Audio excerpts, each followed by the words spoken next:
de esto en vista de la prescripción. Entonces, estando aquí ha pasado mucho tiempo, a veces no hay evidencias, pero también en el informe de un accidente de trabajo, si no se llega a recabar evidencias, también se deja abierto esa posibilidad en las conclusiones del informe, de que de las actuaciones inspectivas realizadas no se ha podido detectar cumplimientos de las materias relacionadas con el accidente.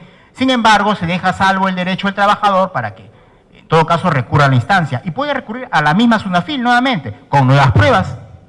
Porque cuando sucede un accidente hace mucho tiempo, lo más probable es que ese trabajador que era el compañero de trabajo o era el testigo que estaba presente, el testigo presencial del accidente, ya no labora, o por presión del empleador también declara cosas que en realidad, según el trabajador, no son ciertas. A veces dicen no, que no ocurrió ningún accidente, pero que por presión del empleador no lo hacen, ¿no? Por eso se trata, un consejo es de que ustedes hagan la denuncia lo más pronto posible,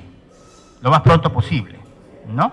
Y no que pase mucho tiempo. Sí, respecto a la intervención, porque yo mencioné también de que nosotros hacemos la fiscalización en base a nuestras capacidades, ¿no?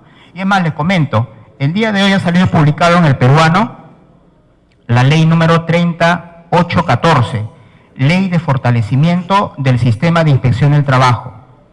Esta ley lo que hace es que la facultad que mencioné, que tenían los gobiernos regionales de fiscalizar las microempresas, en la práctica no lo están haciendo adecuadamente. Y eso puede hacer una comparación también con la SUNAFIL. ¿Por qué la SUNAFIL no fiscaliza de oficio, no emite órdenes de oficio para fiscalizar el sector minero, sector hidrocarburos, sector electricidad? Por la limitación de personal inspectivo. La mayoría de personal inspectivo que tenemos a la fecha están trabajando en la Intendencia de Lima Metropolitana. Los inspectores que van a hacer las visitas en los centros mineros, centros petroleros, de sector de electricidad, son personal inspectivo de Lima Metropolitana. No son inspectores, si por ejemplo el centro minero queda en Huancavelica, no son inspectores que la intendencia de Huancavelica, es más, todavía no existe una intendencia regional de SUNAFIL en Huancavelica. Entonces, a la fecha necesitamos el fortalecimiento del personal inspectivo. Y aparte del personal inspectivo capacitado. Porque si va a ser una fiscalización para ver el tiempo de exposición que tiene el trabajador laborando en un ambiente donde hay contaminación, en ruido, tiene que ser un personal capacitado, especializado en seguridad en el trabajo. No podría ser un personal que solamente ve el aspecto laboral o de seguridad social, ¿no? Y que pueda haber en una intendencia determinada.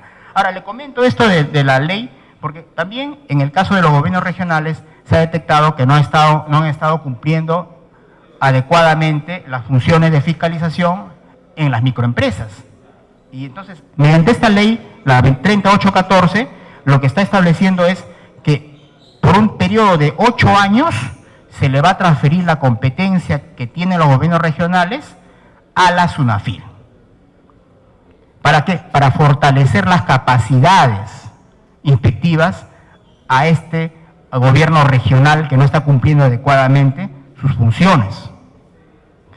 Y esto se va a dar no solamente a los departamentos donde ya exista intendencias regionales de la SUNAFIL, en la que esta intendencia regional de la SUNAFIL, llámese por ejemplo la intendencia regional de Tumbes, o de Piura, o de Cusco, que actualmente existen, ellos sí, el proceso de transferencia va a ser un poco más rápido.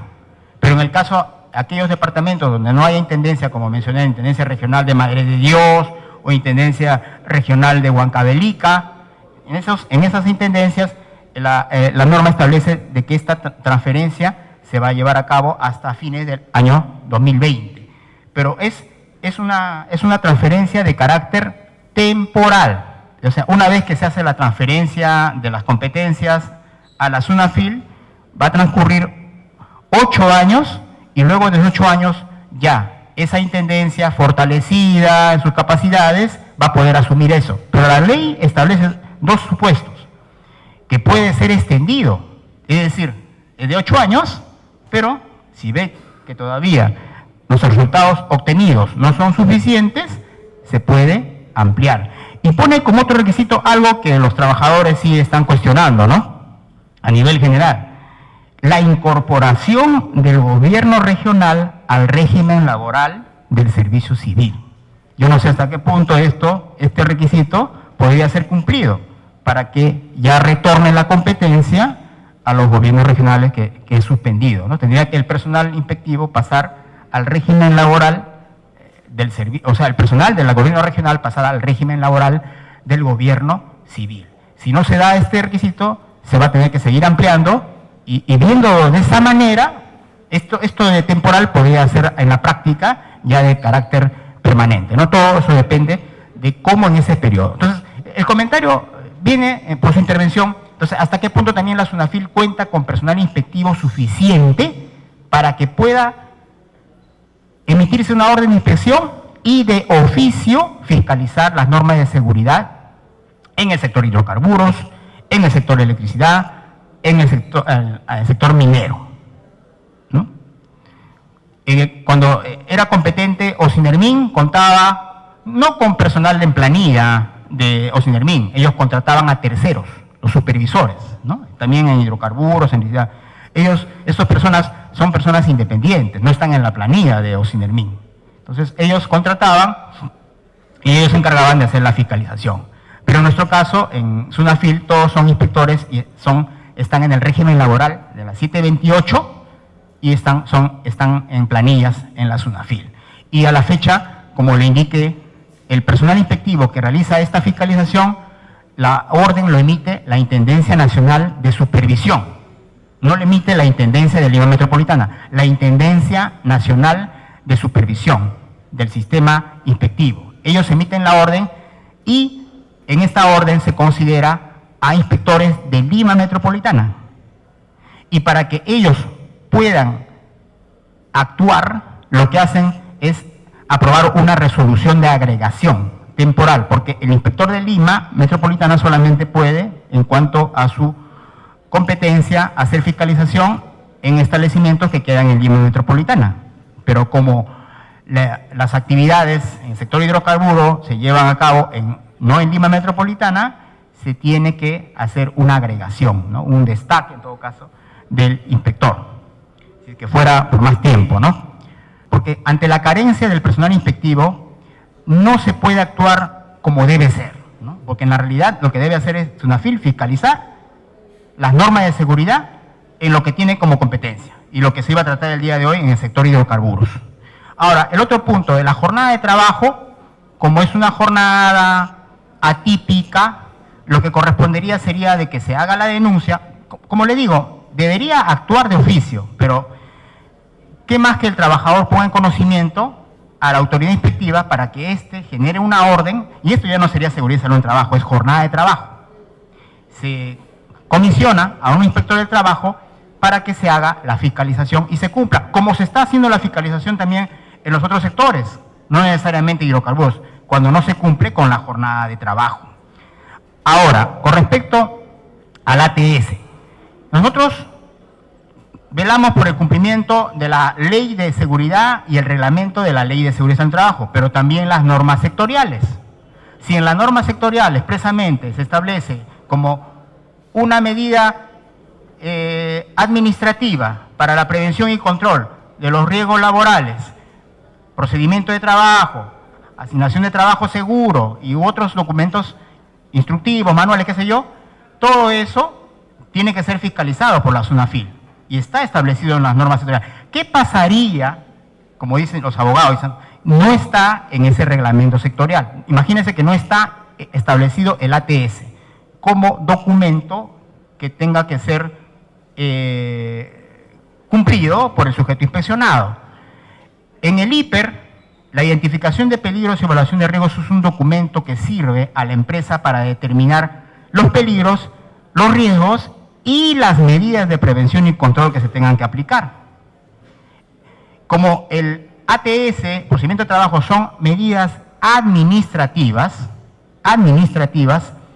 eso podría estar considerado en el IPER. Y es más, nosotros cuando hacemos la inspección, verificamos en el IPER que determinan tales medidas: formación e información, dotación de equipo de protección personal, ATS, estándares de seguridad en determinadas operaciones, actividades.